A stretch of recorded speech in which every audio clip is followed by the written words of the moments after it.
Assalamualaikum warahmatullahi wabarakatuh.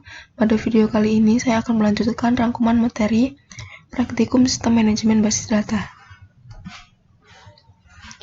Pengenalan database. Database adalah koleksi sistematis dari data, sehingga memudahkan manajemen data. Contoh database yaitu database toko online. Toko online tersebut harus mempunyai database untuk menyimpan data seperti menyimpan data barang, harga barang, penjual, pembeli, data transaksi, dan lain-lain. Sehingga ketika kita ingin mengetahui berapa penjualan hari ini, maka kita bisa melihat dari data transaksi. Database Management System atau DBMS. Software yang digunakan dalam manajemen database MySQL adalah DBMS. MySQL merupakan salah satu contoh dari database management system. Ada cukup banyak DBMS yang ada di dunia ini seperti MySQL, PostgreSQL, Oracle, SQL Server, MongoDB, dan lain-lain. Bahasa yang digunakan untuk berkomunikasi dengan database yaitu DDL atau Data Definition Language, query yang akan berhubungan dengan struktur tabel atau objek yang ada di database baik itu table, prosedur, trigger, dan lain-lain. Contohnya seperti create, alter, drop.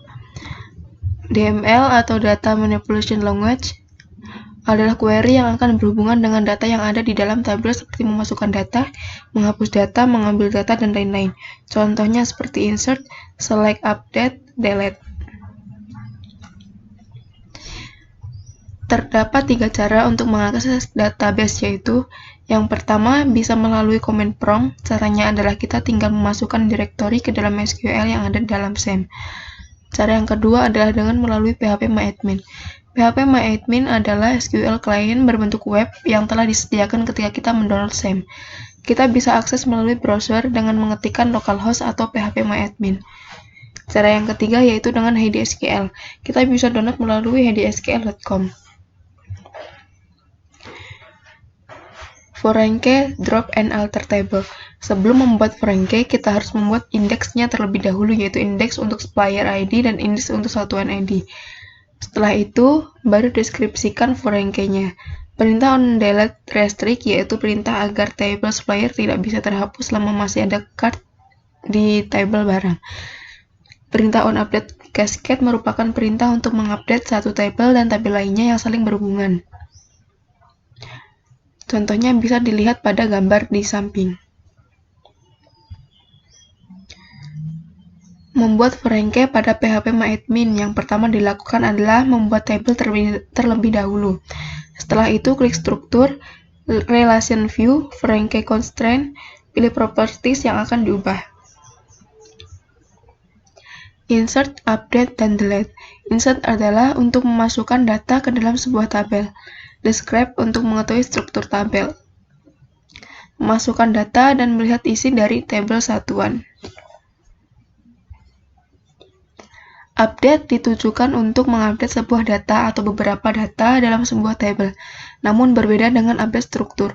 Untuk menjalankan sebuah SQL dalam phpMyAdmin, kita bisa melihat data pada tabel SQL dan akan muncul jendela untuk mematikan SQL berubah DDL maupun DML. Query update dapat dilihat contohnya seperti update barang, set harga beli yaitu 4.500, where barang ID sama dengan 1. Kemudian delete adalah menghapus sebuah atau beberapa data dari sebuah tabel. Contohnya delete from satuan where satuan ID sama dengan 4. Import database dan select limit.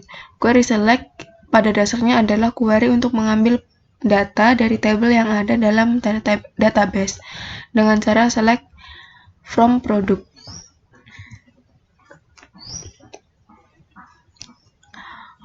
Order by dan inner join.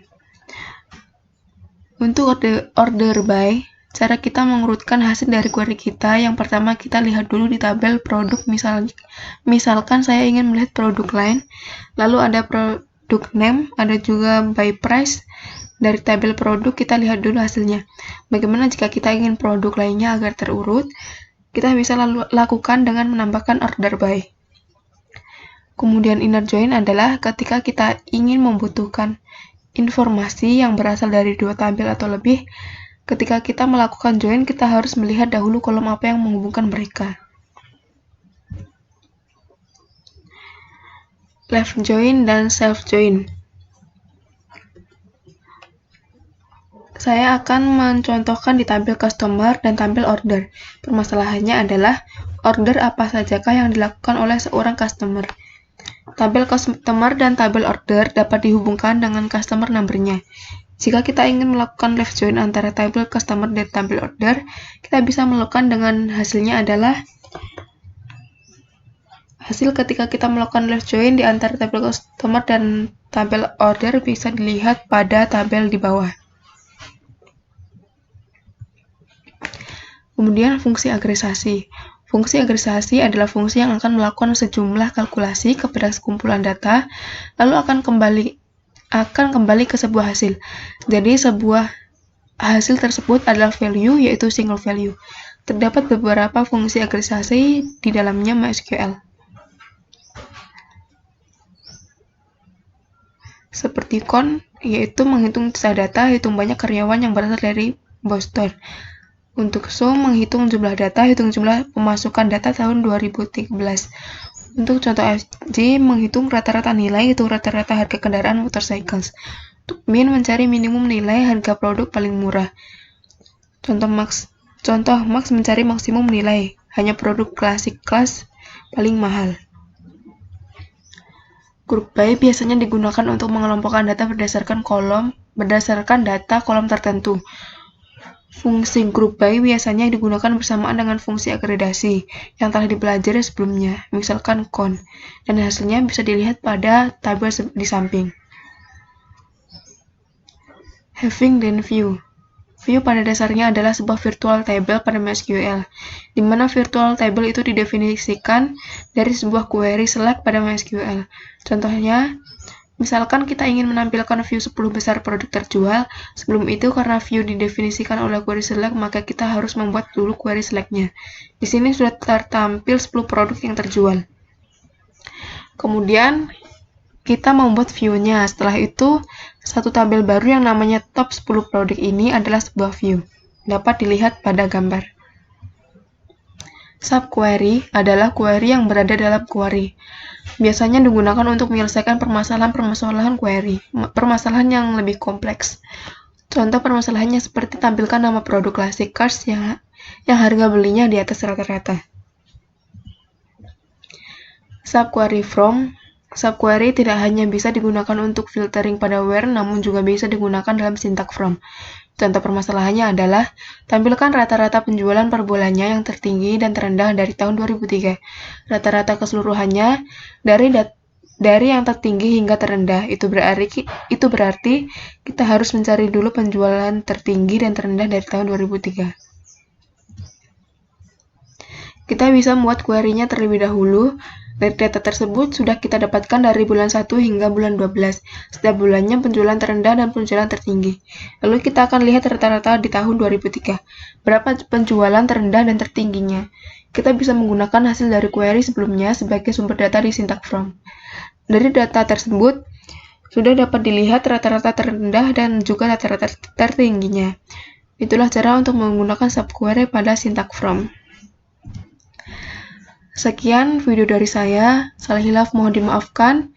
Terima kasih telah menyimak video dari saya kali ini. Wassalamualaikum warahmatullahi wabarakatuh.